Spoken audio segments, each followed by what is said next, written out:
People are really addicted to busyness. One of my really amazing friends, actually one of our mutual friends, Sydney Liu, told me, it's very dangerous to be addicted to progress, to forward momentum. And there's just so many people, especially in tech, especially when you're building a business, especially in a place where like the American dream is such a big thing, to feel like we constantly have to be moving. If I do this, if I leave and I go and I retire and I have enough money to go and be somewhere comfortably for the rest of my life, then I am a bad leader. Everyone hates me. If I ever want to go back into the startup game, nobody will ever back me because they'll see I'm so irresponsible. My team will hate me and they're going to say, gosh, this person just gave up on me.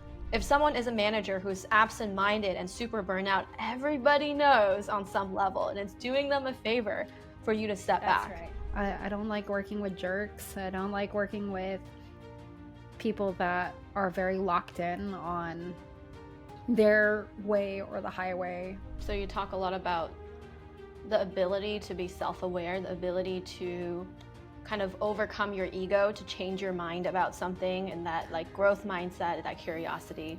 That's exactly right. Today, we're talking to Regina Gerbeaux. Most recently, Regina was the chief of staff to Matt Mochary, who is the coach to the CEOs of OpenAI, Coinbase, Brex, and more. And Regina became COO of Mochary Method in 2022. Before Mochary Method, Regina was the head of operations at On Deck, where she launched over 10 fellowships and helped 10x their revenue that led to their successful 20 million Series A raise. Welcome to your podcast recording session. I'm super excited. You really helped me break into like that executive coaching world. And I feel like those of you who don't know, Regina was my manager. She was the COO at Mochary Method.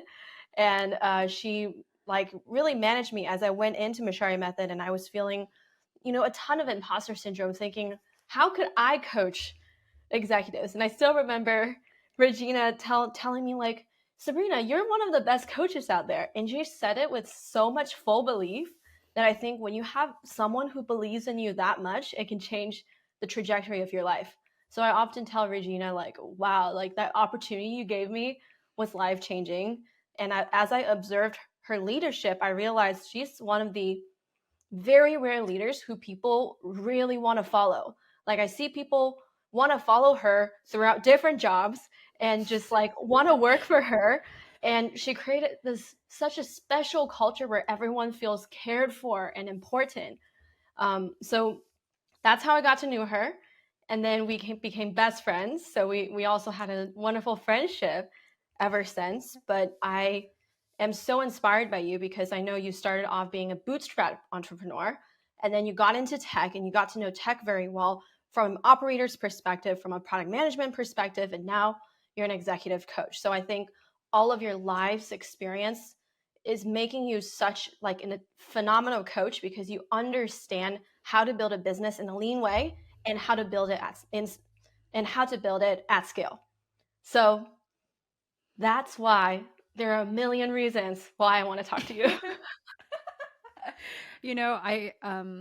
I think it's really important for your listeners or viewers to know that you and I, we chat pretty much every day, definitely every week. And the number of times that you and I have said, God, I wish that this was being recorded right now because this would be amazing podcast content, just became too much, which is why we're finally recording this. And I actually love that that's the origin of us getting here and to this point too. Yes. This is probably won't be the first, but the last time, just the first time. And right. I wanted to see if there are any things you wanted to tell people who are watching about yourself that I didn't talk about. Well, I think it's really hard to follow whatever you just said because you laid it out so nicely. You're very kind. The one thing I want to say is I was your manager technically. I've always seen you more as my colleague than my than my managee or like my direct report. And I love our current status of our relationship, which is besties, over a managerial relationship any day. I know that. You better. That's the only thing I wanted to add. But yes, I love what I do. I love being an executive coach. And I think that really comes down to just really loving people and wanting to help them figure out their most authentic version of themselves, whether it's showing up as a leader, as a spouse, as a partner, as a friend, or whatever various roles they have in their lives. That's what I feel like I've been created to do. So. And what matters to you most in coaching people? I think when it comes to working with people, I'm open to working with lots of different personalities and different sectors, different ages, genders, all of the things. What matters to me the most is coachability. And I think it's hard to distill coachability in a very pithy sentence that you can put on Twitter.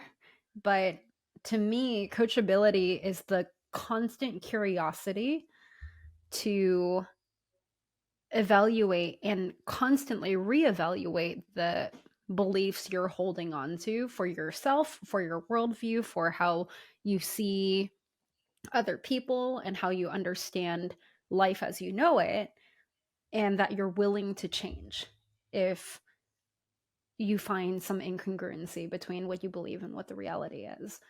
So for me, I love working with curious people. And you can usually tell if someone is curious based on how certain they are in their beliefs, if they're very, very locked and tight on the views that they hold. And you're also able to tell based on how many different things they're interested in. I do think that coachability, high coachability, is very much correlated with people who have a wide variety of interests because they're learning it for the sake of curiosity, or they're learning it because they just want to. It's not as a means to an end or chasing something. So I look for that coachability. And they have to be nice people. I don't like working with jerks. I don't like working with people that are very locked in on their way or the highway. So you talk a lot about the ability to be self-aware, the ability to kind of overcome your ego, to change your mind about something, and that like growth mindset, that curiosity. That's exactly right. Because I think at the end of the day, we have a couple of things. We have the ego that is what we see as our dominant selves, and the ego is the one who walks around wearing a mask, trying to shape shift and change to be whoever the other person who's looking at them might want that person to be, right? The ego is the one who says, oh, I'm not allowed to say these kinds of things because this person's not going to like me, or because I can't do business with this person if I say these things. And there's the true self, and the true self is the most integrity driven self. I've been really a huge fan of the life coach Martha Beck, and she talks a lot about what it means to live in integrity, and not in a poo-poo I am better than you kind of way, but in a way that's really authentic to what you believe at your core, and to be able to like analyze what you believe at your core and see whether it's true or not. So I think all coaching, or like all humans at the end of the day, as they go through life, are trying to figure out what is the ego, what is the true self, and how can you reach alignment between that version of you that you are putting out there, which is not super authentic, and get that as close as possible to the true version of you. So I can already think about what some people might ask when they hear you say this. And I think we have a real problem in the world, not just in the tech industry, but a lot of people don't know what this true self feels like. They're completely wrapped in the ego, and they're thinking, hey, Regina, what you're talking about is great. I want to get there, but how do I even not like listen to the ego? How do I find my true self? Just to be really clear here, the ego is not like a complete, distinct, separate otherness from the true self. The ego exists out of permutations of the true self, right? When you are born a certain way, right? And as a child, I think children are amazing examples of true selves because they like what they like and they don't like what they don't like. It's why in the the fable of like the emperor wearing no clothes, it's a child that points at the emperor and says, the emperor is naked. It's not wearing any clothes, because the child doesn't have any preconceived notions of, oh, but I can't say something like that. They just say it, right? And over time, as people get hurt, or as something has been proven to be unsafe for whatever reason, they start taking subconscious notes on who they have to become in order to be loved and accepted. And that's because it's directly correlated to a child's safety. It's how a child feels loved. It's how a child feels like they belong. And little by little, as we go through adolescence and then we go through the teenage years, which are really, really brutal on the true self, we start contorting ourselves and trying to be someone maybe we're not, because we desire to fit in. It's driven through, human instinct. We get to this point where we think, well, this is who I am, and I care a lot about achieving this or having this title or making it onto this magazine because I've always wanted to. And that's when it becomes a really slippery slope, because we think we're so in charge of who our egos are telling us like they want to be. And in reality, unless you really take the time in a safe environment with trusted people like your therapist, your coach, whoever, if you have that support to unpack it, that's when you're going to figure out who the true self is.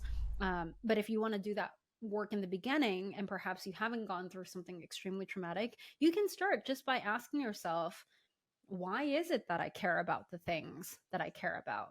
And the things you care about are going to stem from the way you were raised, the kind of culture you grew up in, the kind of household environment, the kinds of educators, adults, teachers, whoever you were surrounded by, your social groups, your friend groups.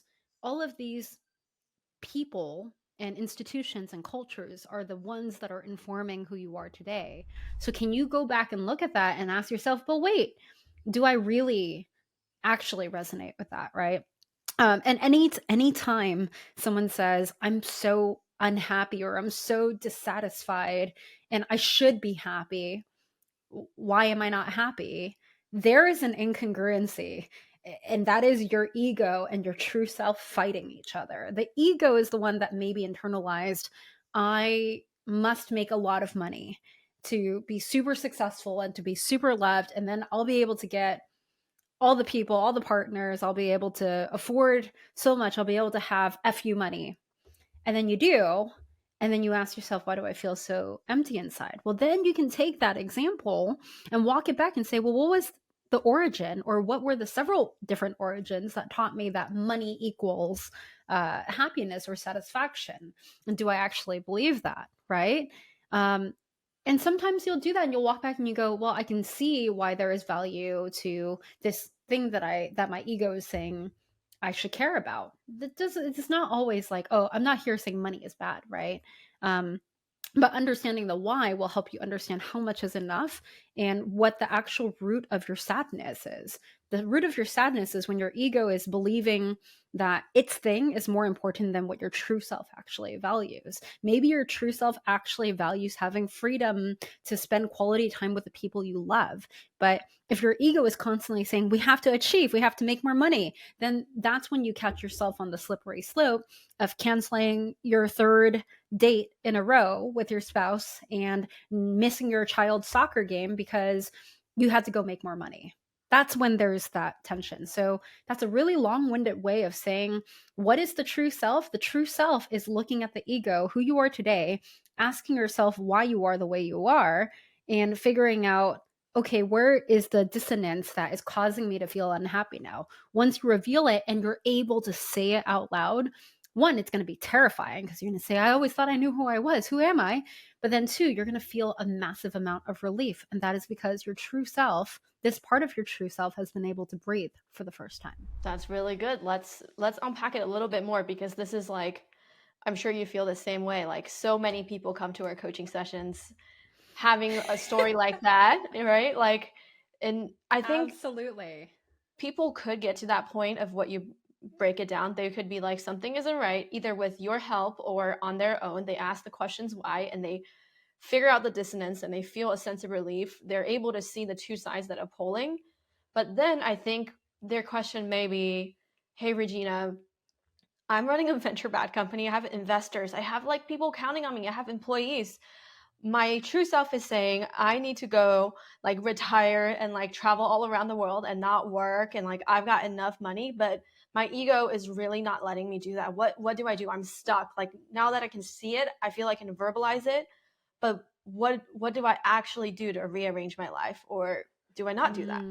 So the answer is not to just irresponsibly quit your job and move to another country and retire for the rest of your life. It's not, at least it's not that immediately, right? Maybe you do a lot of work and you realize that is actually what you want, and then you go and you do it, right? But the work then becomes, okay, what is currently holding me here? So in the case that the example you just gave, I run a venture-backed company. I have investors and stakeholders. I have a team, and the story I'm telling myself, you always have to ask, what's the story here? The story you're telling yourself is, if I do this, if I leave and I go and I retire and I have enough money to go and be somewhere comfortably for the rest of my life, then I am a bad leader.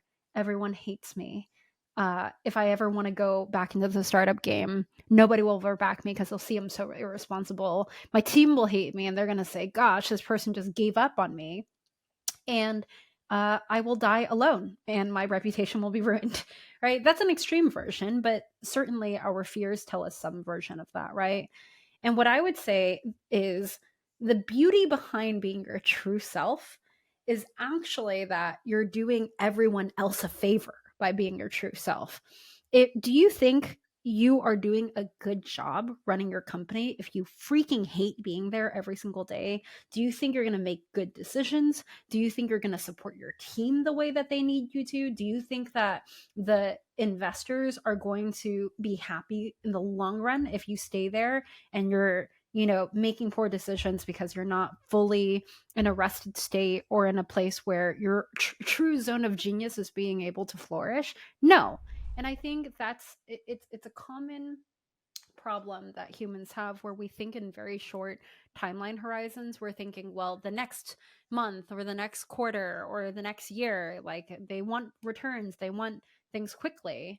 But in the long run, if you're thinking over decades instead of months and weeks, right? If you're thinking in years and decades, I think you'll find that the true self is actually doing the things that are actually more in alignment with what is good for everyone. So you might discover, as you say, well, I'm so burned out. I don't want to do this. And I've realized that there's no version. Maybe you ask yourself, is there a version of this job of being a CEO or being a leader that I would really love here? Maybe you've asked yourself that, and you and your coach or your therapist or whoever you're talking to have decided this is really not right for you. Well, then you get to walk away from that and set up your team for success by saying, look, I realize I have been a shitty absent manager. And they'll go, oh my God, they finally see it themselves, because the only person that your ego is lying to is yourself, right? And so the other thing is, let's say you have been a really good manager, but it just completely exhausts you, right? You can then go to your team and say, look, I realize that the support that you need uh, is something that I have been giving you, but also it's been draining me. And the more drained I get, the less I'm able to do for you. And there are other people who are going to be really good at taking you to that next level or supporting you. Or maybe you go, now it's your time to do this by yourself, because you actually don't need someone to hold your hand. Like, you're already at that next step, right? And that's when you're able to go, okay, I can walk away and feel really good knowing that I'm not screwing over everyone else or behaving irresponsibly. But you won't know until you ask yourself, what is the story you're telling yourself? What here might not be true?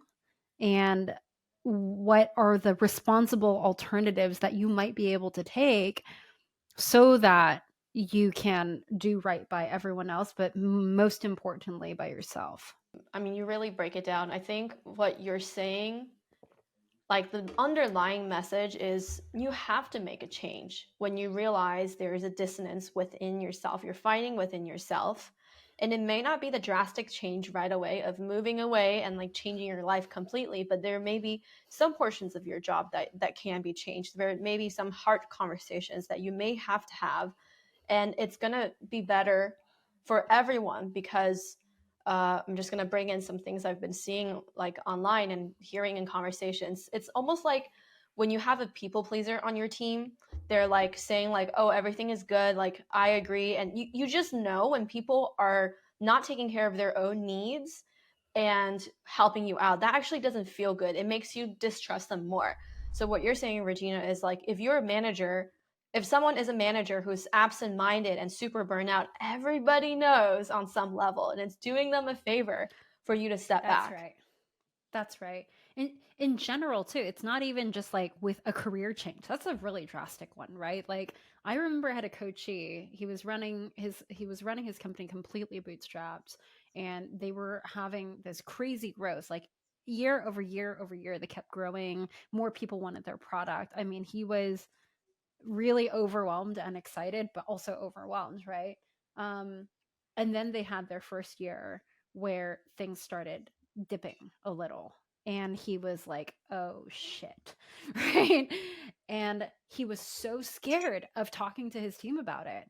And what he told me in our coaching session was, no, I can't say anything. If I say something, they're going to all get discouraged. They're all going to leave. They're all going to quit. I'm going to be by myself. My company is going to fall apart, and then I will die. Right. And then we talked about how the only person he was deceiving in this case was himself. And I said, did you hire smart people? He said, of course I hired smart people. I said, are these smart people perceptive people? And he said, yes, of course they are. I said, so your ego is telling you they don't know. These very, very smart, perceptive people you hired do not know that the company is not doing so well. He goes, oh, shit.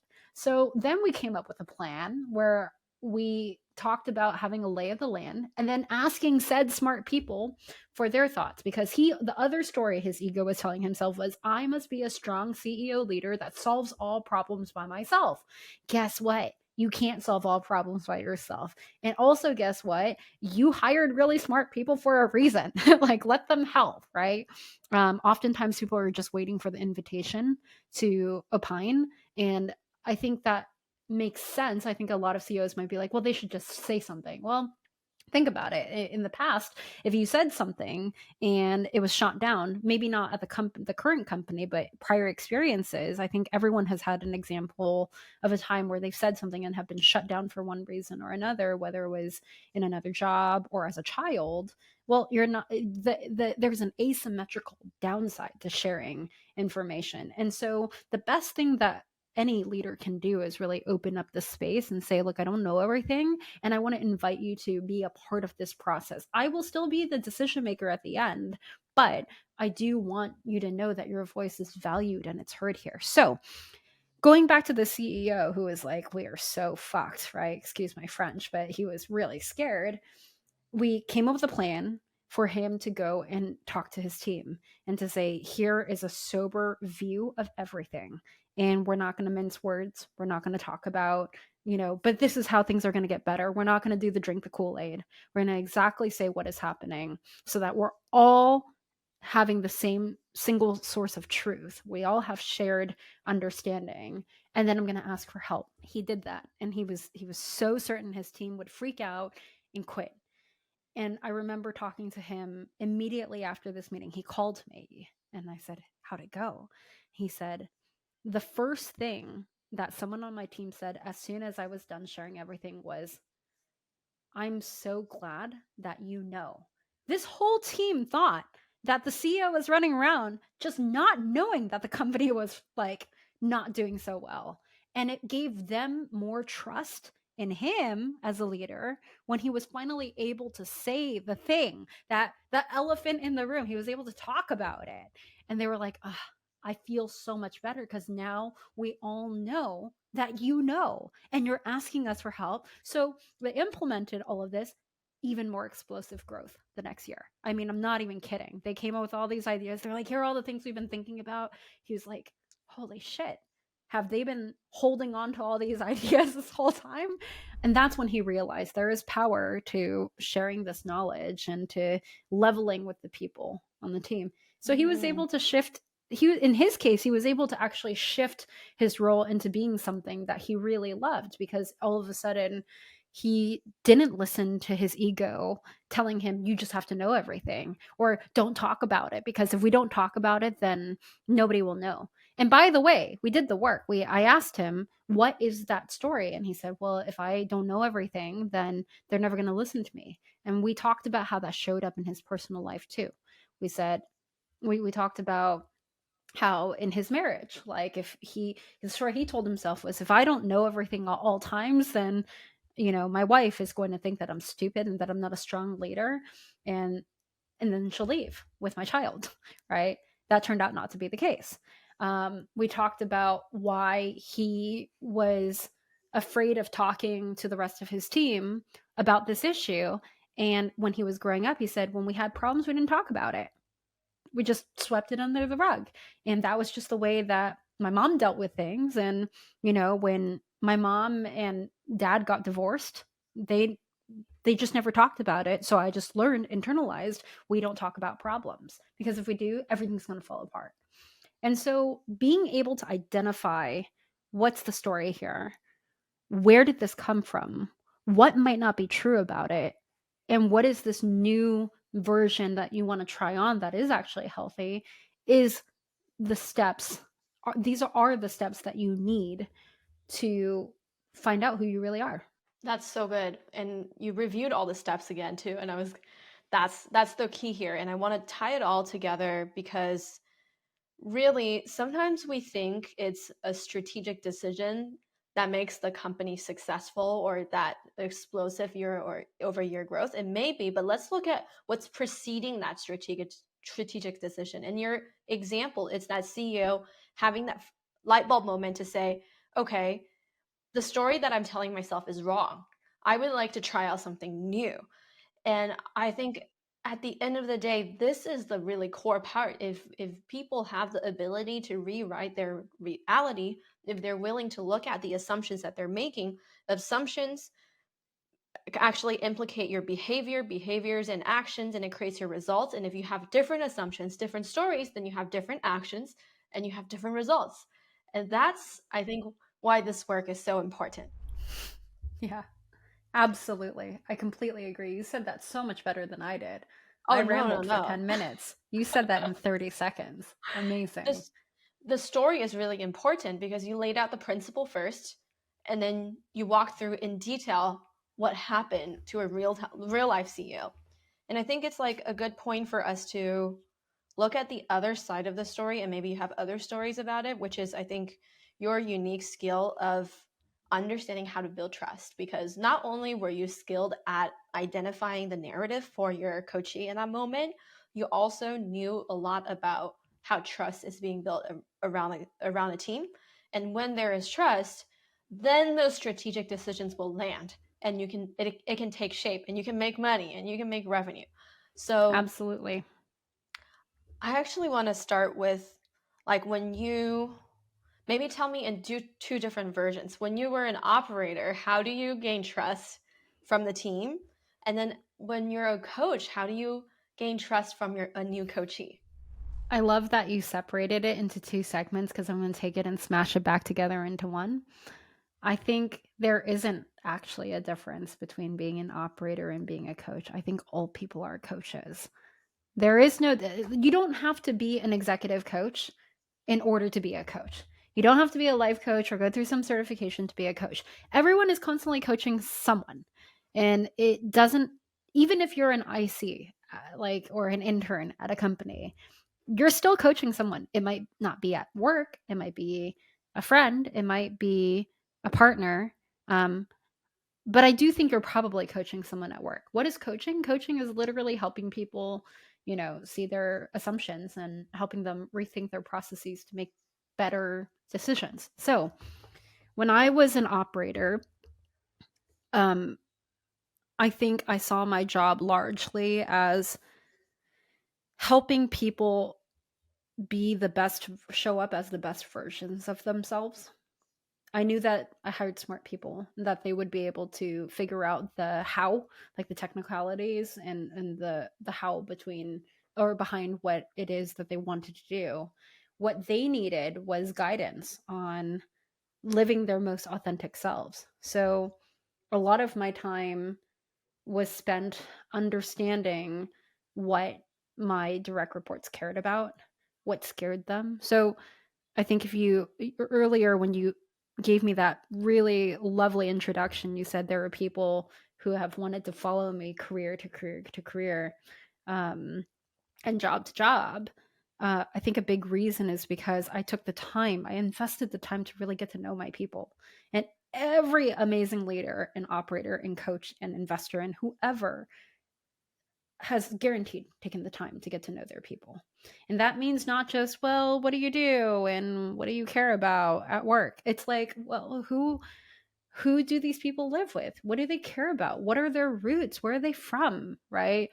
And not in a way where you're just using that information to weaponize it against them or like push buttons and pull levers, like make them do what you want them to do, but genuine understanding and care for that person. So I always seek, whether I am a manager or a coach, to understand the person in front of me.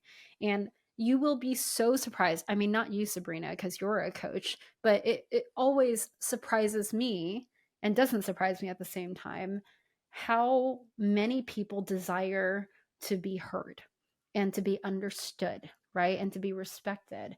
There are a couple things, basic needs that every human has. It is to be respected, it is to be loved, and it is to be fully accepted. That's basically it, right?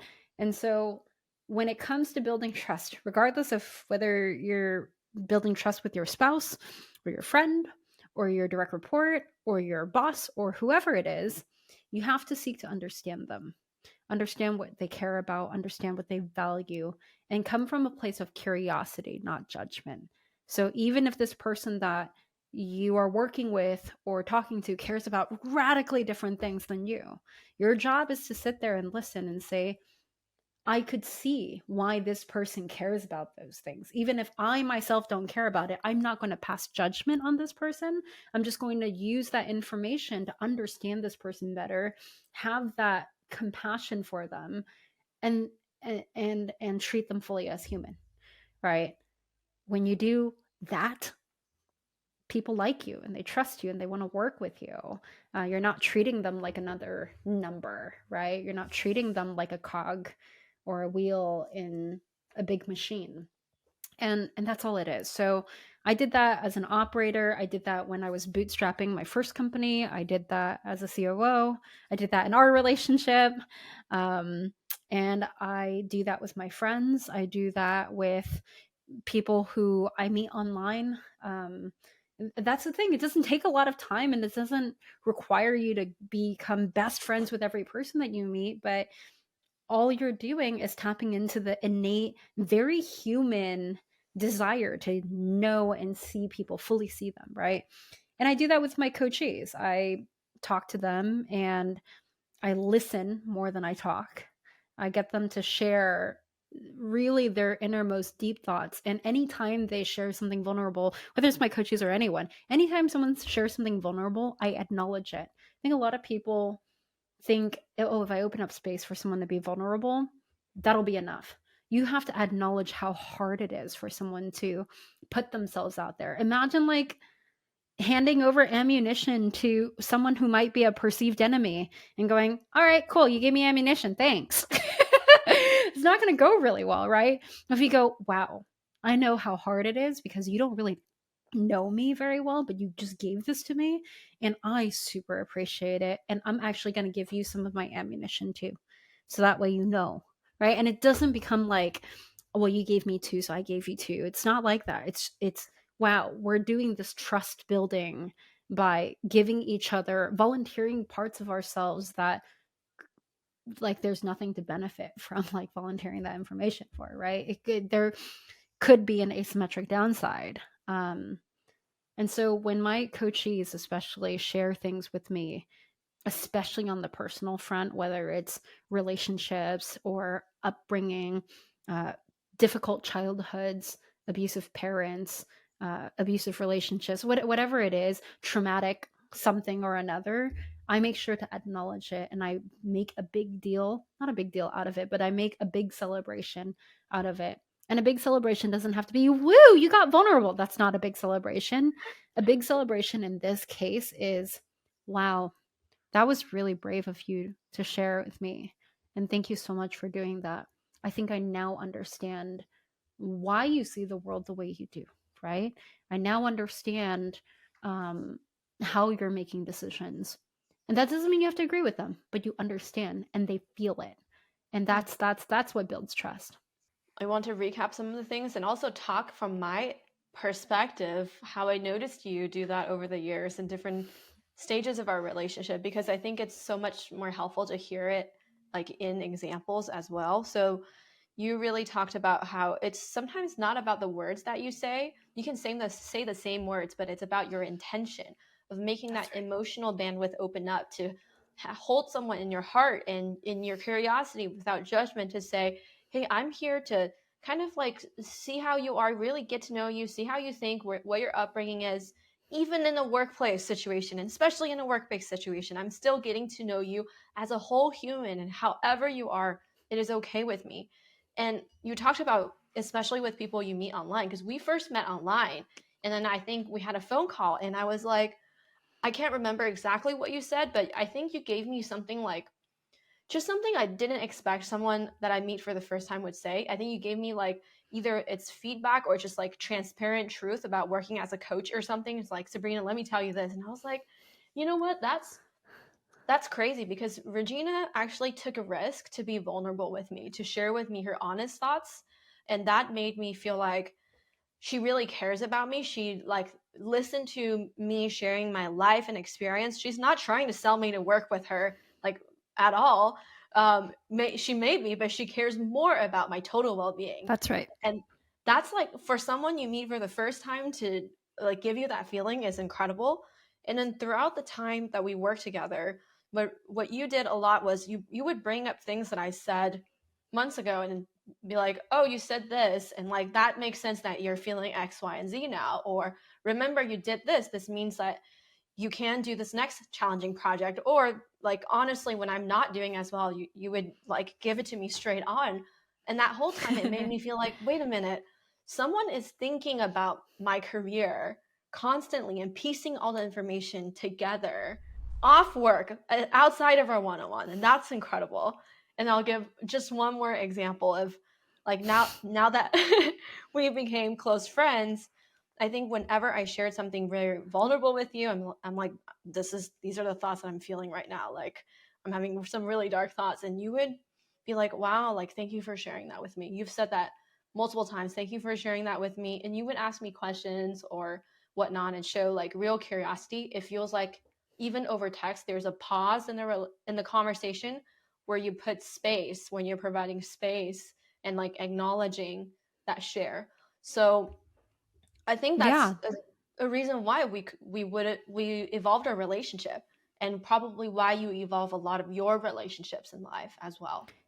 Yeah, I do think that's a crucial component that a lot of people miss, the acknowledging the vulnerability, holding space, not talking into it because the silence is strange or uncomfortable for you. It is keeping the focus on the other person, right?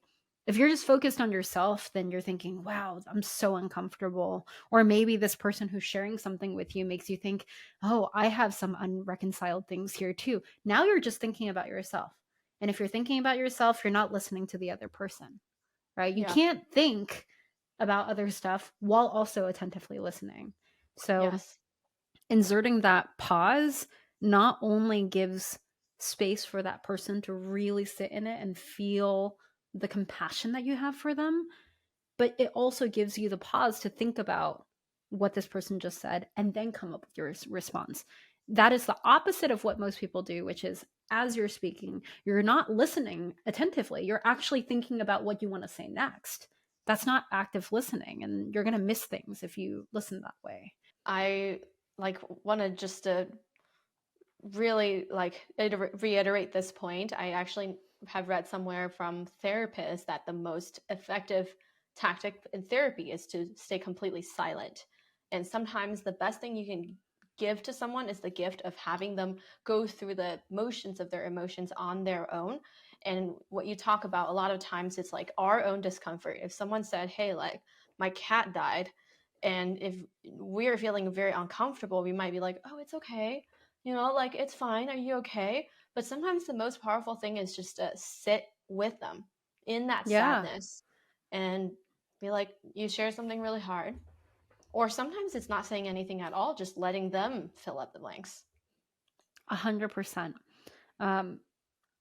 So the sitting in silence is a very traditional form of therapy. I think that was definitely and still is like the tried and true method. More recent modern forms of therapy are including the therapist asking the patients or the clients questions.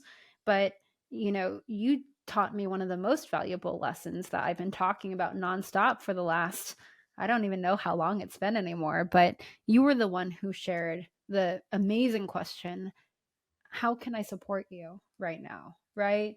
And sometimes it is just sitting in silence. And sometimes it is actually asking questions. And sometimes it's, can we do something else altogether? Or I would really love some space. It could be any of those things, and you don't know until you ask. And when you ask, you can provide options for someone to choose. But that's how you can best support, because the only time you're asking, how can I best support you, is if you're truly making the other person the center of the attention, not yourself. If you're making it about you, you're not thinking, how can I best support you? You're thinking, what are the ways that I would really want to support someone? Yes.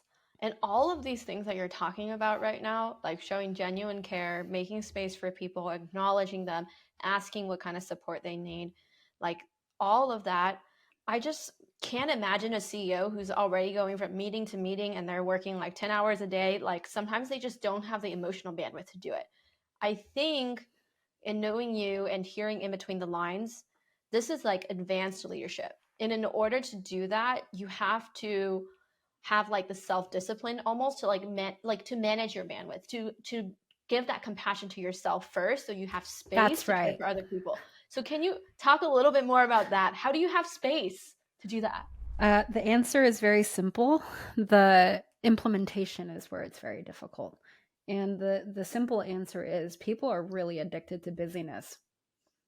One of my really amazing friends, actually one of our mutual friends, Sydney Liu, told me, it's very dangerous to be addicted to progress, to forward momentum.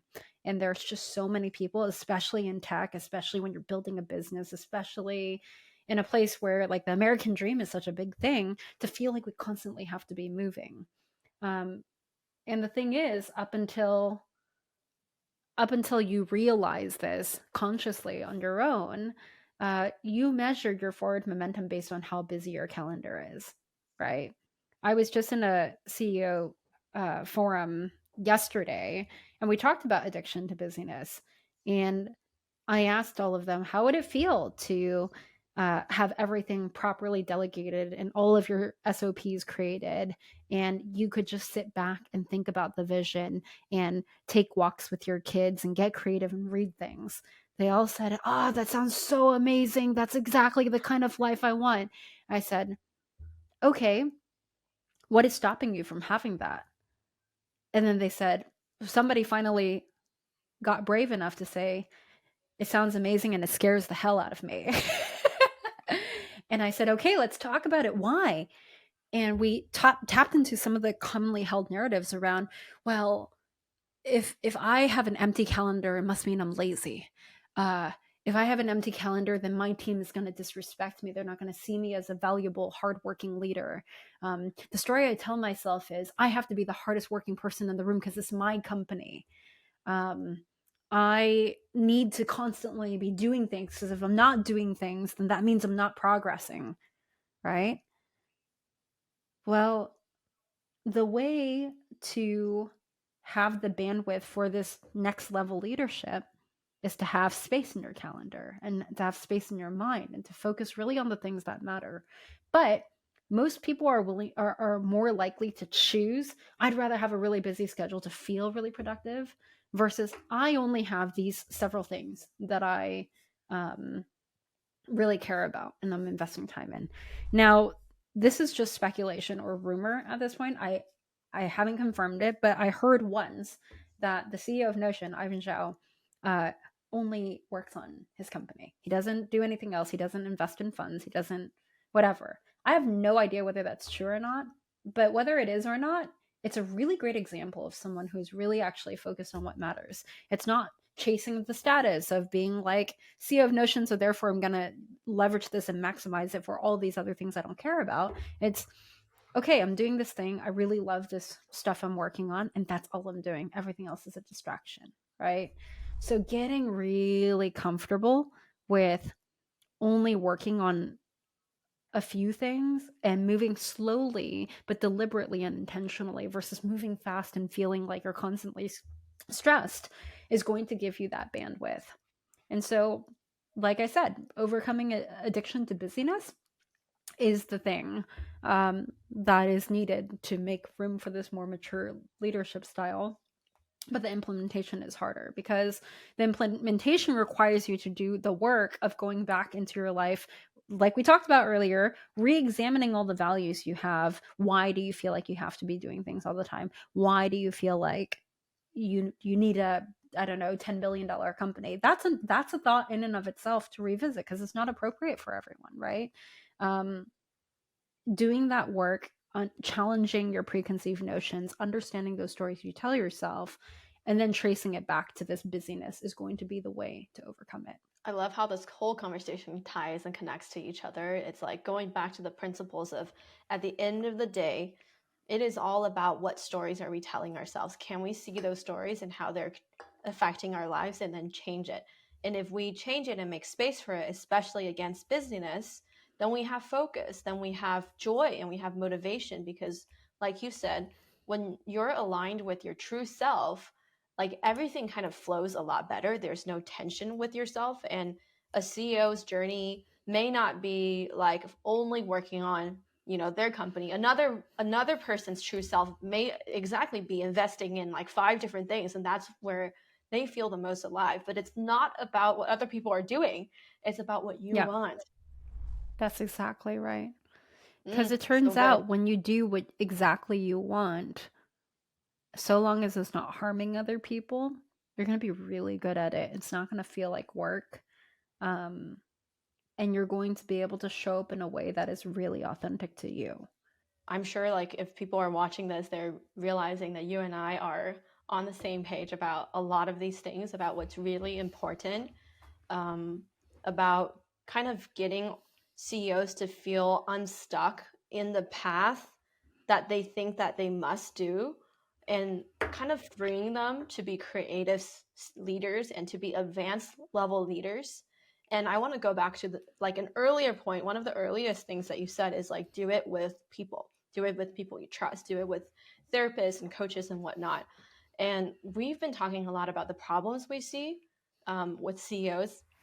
And I think we may be working on something. So as a surprise for anyone listening, I just want us to talk a little bit about the problems that we're seeing and what might possibly solve it. Absolutely. Let's do it. So what problems do you see, Regina? I think the story that CEOs tell themselves is that their problems are very unique and they're the only ones who are going through that problem at any given moment. And I think coaches know that, you know, just through the work that we've done, that there hasn't really actually been a problem that we haven't seen. There have been specific instances of problems, but they all usually track to the same things. How can I be a better leader? How can I be a better communicator? How can I build trust more quickly? How do I stay focused on the things that I really care about? All of these things. How do I overcome imposter syndrome? And I think CEOs really, and just leaders in general, are missing a place where they can be fully, truly authentic with other peers to confirm that they're not alone. Now, if you were to ask a CEO, you know, do you really think that you're the only one who's ever gone through this problem? They might say something like, I mean, logically, I know that I'm not the only one, but it really just feels like it. And I have a friend who taught me that when we feel something, but then our brains are telling us something else, these two things are very tied together, right? And so what the feeling is caused by is like a lack of evidence or a lack of proof, right? And and I think one of the ways that you and I have been talking about solving this is creating a community for CEOs and leaders to really like lean on each other and feel like they can trust each other. Community building, especially in environments where people's times are really limited and people are working under high stress environments, they're really difficult to build because there's not a lot of time that can be committed to like a group, or there are outside influences that might make someone feel like they can't trust that group, or they can't trust the people that are holding space for that group. And I think one thing that you and I, Sabrina, have that really solves this is we've developed really amazing trust with each of these people. And I think if we were to ask our coaches, do you think that we're coaching other people that are really good people who you can trust? They might say, you know, I don't know, but I would bet that if anyone were to do it, it would be you, right? And so I think the thing you and I are working on is creating a space where it's safe for people to show up as truly themselves. And I don't know that it's really been done yet. I mean, it's been done on a smaller scale with like several people masterminds maybe, but I think even then it's a little bit harder because the masterminds that you're in are with people who you already know. And maybe it's people that know the ego version of you and not the true self version of you. So being able to create a space where, ironically, you're not best friends with everyone, but like you all are there for that vulnerability makes the stakes much lower. Because if you volunteer yourself, you're like, well, like if it didn't hit, it's fine because I don't really actually have a relationship with these people anyway, right? And I want to say, like, just exactly how you've answered the questions that I've asked, I think both of us are really aligned on what is really causing the struggles for CEOs. You like started off when I asked you how you were doing about your coaching session going well, and it's about we are aligned at it being people issues. And in order to solve people issues, we have to know our ego, we have to know our true self, we now need to know how to transmute all that.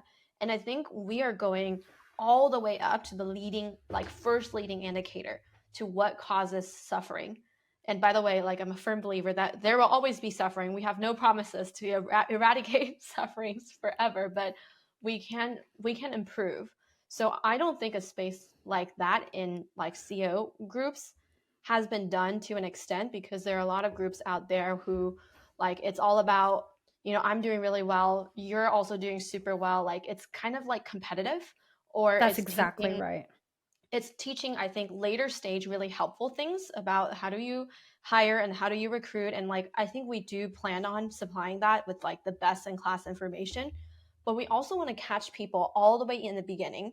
If we can solve the thing in the beginning and teach them these core skills to like really have mastery of themselves, then any strategy that they can apply is going to go a lot better. And like I want to say, like, I agree with you, the small group, like really knowing each other like super close doesn't work really well. The massive scale also doesn't work really well, because it at that point becomes like a life of something else. And I think we are really good at screening people for kindness, for like humility, for that growth mindset, and for people who are really, really good at what they're doing. And that's exactly right. Yeah, put them together. That would for sure, 100%. I think to your point with like larger groups of people not working either, the reason that doesn't work is because you don't feel enough trust. There's no amount of vulnerability that you or any other person can volunteer that will make you feel safe to like share that information with a bunch of names and like people that you don't actually know enough, right? So the sweet spot is somewhere in the middle. I also think you said something like suffering is always here. There's a there's a common adage in Buddhism that says pain will always be here. Suffering is optional. Right. And I'm a firm believer in that. I think our brains and the stories that we tell ourselves are really the things that create a lot of suffering. So your response, this proven, right? Like your response to the same amount of pain is going to depend on the story you're telling yourself. So if you, for example, are doing something really challenging, let's say you're going and running or you're doing a triathlon or like an ultra marathon, your body can do it, and it's going to hurt. The pain is going to be there, but the suffering is going to be contingent on whether you say, this is so awful, this sucks, this is the worst day of my life, I can't do this, or if it's going to be, you know what, my body is hurting, but it's not so bad and it's going to be okay. This has been applied in sports, it's been applied in business, it's been applied in relationships, it's even been applied with, you know, birthing and like giving birth to and going through pregnancy, right? That's why there are things like hypnobirth. And I've been following Dr. David Spiegel's work. He's like a Stanford professor on hypnosis, and he talks a lot about how our brains are so powerful and will really be the things that create or take away pain. Or suffering, I should say. That I think is not like what we don't have enough of in general. It's like a space. It doesn't have to be the space that we create, but just like a general space where we talk about how do we, like, what are the depths of our mind that we have control over? What are the things that we can change with just our perspective? And like something we also have a lot in common is like our dedication to meditation and spirituality and philosophy, and these are all things that help you look at things from different angles. And building a business is not just about the playbooks of how do you do all of these things. It's that playbook and this playbook of like, how do you master your mind? Yeah, it's really interesting, right? Because we meet a lot of founders that are very successful, and and people think, oh, this founder is so smart, that's why they're successful. Or we meet founders that are serial entrepreneurs, and this is like their second, third, fourth company, and it's successful, and they go, oh wow, like it must be because they have all of this prior business knowledge that they know how to make good business decisions. And I would argue that it actually depends more on like the person's inner work and how self-aware they are and how often they're willing to go to those really hard places to ask themselves the right questions and look very soberly at the answers. That's what makes a company successful, right? Yes. It's the self-awareness of the leader. Because as you said, if you have that self-awareness and you are doing the hard work up front early when your company is still a baby, and like product market fit will just happen when product market fit happens, like that sets the foundation for everything else. And I think you and I both know coaches or people that do some of that inner work, but a lot of the work is focused on like the ego and being more like, well, how do I get the most out of this? How do I get what I want? And it's very self-centered. Self-awareness is the opposite of that. It's actually taking the I away and it's moving you to the side so that you're perceiving everything that's happening. And that's the thing that gives you the flexibility to make deep fundamental changes to who you to become who your true self has always been. And that's going to be the thing that makes people like you. It's going to be the thing that makes investors want to invest in you. It's going to be the thing that recruits amazing talented team members. Is going to be the thing that makes your customers happy, because you're not focused on you, you're focused on literally everything else, right? That is a phenomenal definition of self-awareness and like why that's important. I will also say that sometimes when we meet successful entrepreneurs, like a lot of them is because of the inner work, I agree, but sometimes we also get these weird cases where actually they're not that happy. They're doing like $100 million in revenue, $60 million in revenue, like hundreds of employees. You think that they've got it all figured out. They just have as much imposter syndrome as you and I do. And like sometimes it's luck, sometimes it's brute force, sometimes it's like the inner work that you talk about. It could be so many different factors. So absolutely, like, you and I both know people who have made billions off of their companies, and I mean literally, like we know, you know, coaches that are billionaires and they have the same freaking problems. It's never enough, right? And the sooner someone realizes that, the less daunting and startling the crash becomes after you realize it's not enough. Yeah. If I were to encapsulate all of your teachings today into like, I think why it's important, it's you're going to get to the destination, like your destination one way or the other. Anyways, you're trying to help people make the journey a lot more enjoyable, a lot more satisfying. Right. Yeah.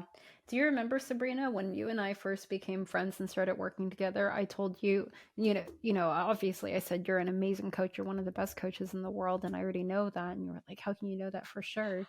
I had said to you, I have no doubt in my mind the kind of success you're going to experience because of who you are and how dedicated you are to your life's work and your life's mission. And really, it's just going to be how willing are you to believe that that's the case, and how much suffering do you want to reduce along the way? Right? We talked about that back then. Yeah. Yeah. And I think that was really, that I remember that standing out to you because you were like, oh, yeah. how can you know for sure? That makes no sense. I said, look at you. You are you. That doesn't change, right? That is like a shocking event to have someone say that to you. And due to my own insecurities, I almost needed a double check. Are you sure? Did you really like know me? Did you see me? But I think like it takes like a few people. You only need one or two people in your life to say that to you. Right. Like, I think you being one of them, and I have a few more like in my professional life. My husband being one of them was just like, you like are a good egg, right? Like I'm like, how did you know in the beginning? Like you love me. But how? But how? You love me. But, absolutely. Yeah, absolutely. It changes everything. 100%. You know, you and I have another mutual friend, Afraj Gill. Afraj was one of the first people to say that to me. He said, wow. I'll never forget it. One day we were on Zoom after building this deep trusting connection. He said something like, Regina, there are just some people that I meet that have a certain character of an inevitability in them. And you are one of them. You have this inevitability to get whatever it is you want. And I have no doubt. And at that time, he was saying, you're going to be successful in whatever it is you do. And I thought to myself, great, that means I'm just not going to like endure any suffering. Wrong. What I think was missing from that statement, that was, I mean, I really needed to hear that. It was he was one of the first people to say that to me when I was like, you know, struggling really hard. What was missing was the suffering is optional. So you get to determine what you want to do with it. Right. And so Afrod has said it. Even our former boss, Matt, has said that to me. And when you want to reduce your suffering, you just have to start believing these people. Yeah. And what we also talk about is we get to define what that success means to us, and other people's dreams are not our dreams. Even though their belief might 100% be correct, we get to choose the success, we get to choose the suffering, and how we get there. Yeah, exactly. I mean, you and I could talk about this particular topic for literally hours. Days. You have no idea what I'm about to say yet, but so often we inherit other people's versions of success, and we think that their version of success is the objective version of success. Money is one of the biggest ones, right? The number of times I hear someone say, if I had X amount of money, then I'll have made it. Or this kind of money is FU money. And you and I have both been in the position where, it's never enough. We know people, and we ourselves even have experienced that. I grew up in a really poor family, and I grew up in a really ghetto neighborhood. And I remember talking to my friends and saying, how much money would be so much money for you? And I'll never forget one of my closest friends in high school. He was several years older than me, but he said, if I make $100,000, I will have made it, right? And then his partner at the time, she said, I just want to be a millionaire. By the time I'm 25, I want to be a millionaire, right? And then all my problems will be solved. And I remember thinking, wow, that's a lot of money, right? Because for where I came from, $40,000 was a lot of money. $50,000 is a lot of money. $100,000 is like life-changing. What are you talking about, right? Like, you can actually purchase the things you need and not look at your receipt. Like, that's the reality that majority of people are living in. Now, I know that we're going to have listeners that are saying, but that's not the reality I want to live in. Why would I compare down instead of comparing up? Okay, well, let's look up at the next person who goes, well, if I get this cushy position on the leadership team, if I make C-suite and I have 500 base plus like X amount of equity, and that equity becomes liquid, I'll have made it, and I'll be worth, I'll take 10 million off the cap table. 10 million is the number I need. They take 10 million off the cap table, and then they go, but wait, I can't. That's not enough. And you and I both know people who are worth hundreds of millions of dollars, billions of dollars, and they're still like, it's not enough. And why is it not enough? Because they're going based on somebody else's wants and somebody else's desires. They haven't stopped long enough to go, wait, actually, how much money do I need? So I recently did this exercise. You and I have talked about it, where I took a very sober look at my life and what I actually cared about and how much financially I would need to achieve that. And when I realized that I already made that amount of money in the first quarter of this year, I just felt this unbelievable freedom to say, wow, okay, I'm good. I can do whatever I want. I could not work for the rest of this year and it would be fine. Would I be happy? No. Like, I like working, but the point is, I no longer feel like I have to work. And the reality is, the number that I had in mind is what like an entry level, like first year out of college kind of student would be making, right? It's not a lot of money. So if you take a sober look at what you actually need, and I'm not talking like over optimizing for what other people are telling you need, like really looking at your values, what would get you there, you'll find that the number is a lot lower than what you actually currently think you need. And like, what allowed you to do this work though is because you asked your true self, is what you want is actually freedom. And this is when I think, when we have met people who are really successful, and I think like there are people who become almost like victimized by their money, and people who actually are like good, like they're enabled by their money and they're still exactly the way they are, they're happy. The I think the latter group chooses freedom. They realize freedom is the actual thing that they're looking for. And what you're saying is, hey, I did the calculations, I realize I am already free, I have That's enough. right. Then I can just, the only person who was putting me in jail was me, right? The mental jail. And that's true for most of us, right? Anybody who's listening to this podcast is likely already financially free, and they just don't realize it. And they might say, no, you don't understand. I have all these mortgages and my kids' 529 education, blah, blah, blahs, and IRAs. Okay, that's all nice to haves, right? Like, you don't need it. It's nice to have. You don't need it, right? The other thing that I think is worth mentioning, especially in relation to our potential collaboration, is the reason you and I felt safe enough and secure enough to do this work is because we had someone in our life that helped us really feel that no matter who we became or who we were, what we did or what we didn't do, we would always be loved. I was talking to my husband, Lucas, about this, and he said, one of the things that I realized is you're able, Regina, to do all of this work because one day you started believing that I would love you no matter what. And it didn't matter if you were working or if you weren't working, or if you were a coach making, millions a year, or if you were some intern making $3,000 a month. Like, it didn't matter. You just knew that I respected you, I loved you, I cherished you. And I think the same is true for you and your husband. And everybody needs one person in their life that's like, I care for you, respect you, and I love you, no matter what you choose to do, whether you are the CEO of $1 billion or 10 billion or whatever $1 billion company or not, right? I respect you, I trust you, I love you. Like, that's what makes it safe for someone to do the work. And that's why having a therapist, a coach, a peer group is so important. That is so good. That made me like emotional hearing that. And it's, if you don't have a friend, like a partner, it's possible to create multiple people. Imagine how powerful it is to have multiple people to hold you in that regard.